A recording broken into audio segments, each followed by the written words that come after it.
So what you're really talking about, and as you get kind of to the end of the book, there is sort of that chapter, because a lot of times the thinking around inflection points tends to, I find we always kind of look at it obviously organizationally, but you really talk about how we need to kind of see around corners in our own lives, and there's a real personal element to that in our leadership, and so what do all leaders need to think about?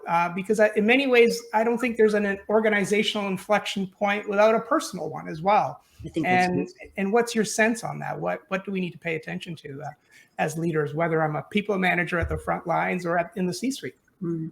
I think that's true. I think organizational growth almost always requires personal growth, and that requires reflection, and it requires practice, and it requires the ability to be uncomfortable and to see what the next thing is. I think as humans, we sometimes fall into the trap of trying to stay where we are comfortable.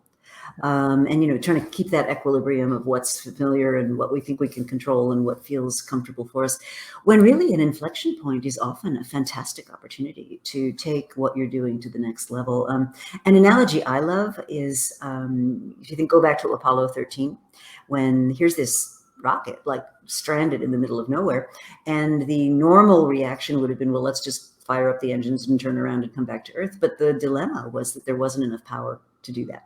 So they had to come up with something different. And what they eventually did was they sped toward the moon, slingshotted around the moon, and used the moon's gravity to actually provide the energy to get back to Earth.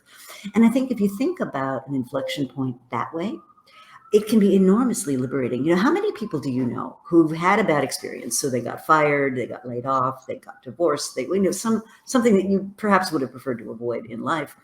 And yet, sort of a few years after that, they look back on it and they go, that was the best thing that ever happened to me. I hear this all the time from people that got fired, or the board squeezed them out, or something happened. And they're like, it forced me to rethink. It forced me to take a fresh look at my priorities. It forced me to really focus on what matters to me.